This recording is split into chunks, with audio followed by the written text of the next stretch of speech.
Gagal seleksi P3K tahap pertama, apakah bisa ikut kembali pada gelombang berikutnya?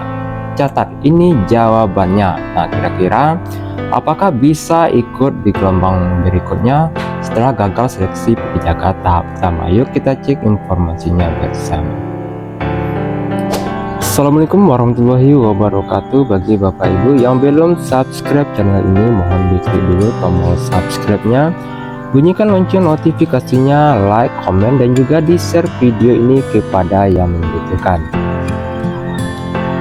Dikutip dari Klik Pendidikan, seleksi P3K tahap pertama sudah rampung sejak 20 Oktober 2024 kemarin. Pengumuman hasil seleksi administrasi seleksi P3K tahap pertama akan diumumkan pada 30 Oktober sampai dengan 1 November 2024. Tahapan-tahapan selanjutnya telah diatur secara resmi oleh Badan Kepegawaian Negara. Nah, bagi pelamar yang dinyatakan gagal pada seleksi P3K tahap pertama, apakah mereka bisa ikut kembali pada gelombang kedua? Pelamar yang dinyatakan gagal pada seleksi P3K tahap pertama tidak bisa mengikuti gelombang kedua. Sebab seleksi P3K gelombang kedua ditunjukkan bagi honorer yang aktif bekerja di instansi pemerintah selama 2 tahun terakhir berturut-turut. Nantinya formasi yang kosong pada seleksi P3K tahap pertama akan diisi pada gelombang kedua. Adapun jadwal yang ditetapkan untuk pelaksanaan seleksi P3K tahap kedua berdasarkan pengumuman resmi dari BKN sebagai berikut.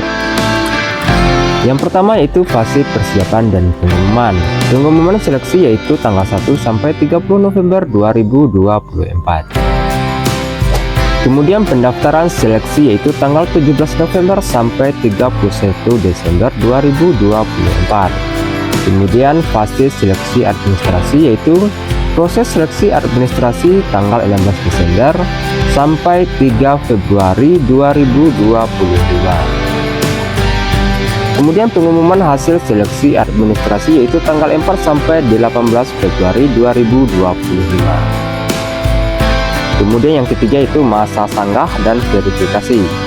Masa sanggah yaitu tanggal 19 sampai 21 Februari 2025. Kemudian proses jawab sanggah yaitu tanggal 20 sampai 27 Februari 2025. Kemudian untuk pengumuman pasca masa sanggah yaitu 22 sampai 28 Februari 2025. Kemudian penarikan data final yaitu tanggal 1 sampai 7 Maret 2025.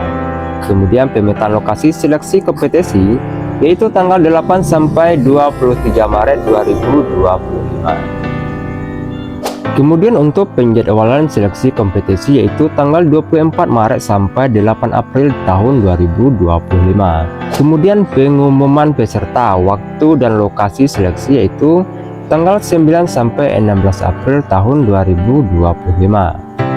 Kemudian fase pelaksanaan dan evaluasi seleksi kompetisi. Pelaksanaan seleksi kompetisi yaitu tanggal 17 April sampai 16 Mei tahun 2025. Kemudian pengolahan nilai seleksi kompetisi yaitu dari tanggal 22 April sampai 21 Mei 2025. Kemudian pengumuman hasil kelulusan awal yaitu tanggal 22 sampai 31 Mei tahun 2025. Selanjutnya fase seleksi kompetisi tambahan dan integrasi nilai. Pelaksanaan seleksi kompetisi teknis tambahan yaitu dari tanggal 25 April sampai 17 Mei tahun 2025. Kemudian integrasi nilai seleksi kompetisi dan teknis tambahan yaitu tanggal 30 April sampai 22 Mei tahun 2025. Kemudian pengumuman hasil kelulusan final yaitu tanggal 22 sampai 31 Mei tahun 2025. Kemudian untuk pengisian DRH yaitu dari tanggal 1 sampai 30 Juni 2025. Kemudian usulan penetapan NIP3K yaitu dari tanggal 1 sampai 31 Juli 2025. Nah, di sini sudah jelas bahwa yang gagal pada seleksi P3K tahap pertama tidak bisa lagi ikut di gelombang kedua. Terima kasih sudah menonton. Wassalamualaikum warahmatullahi wabarakatuh.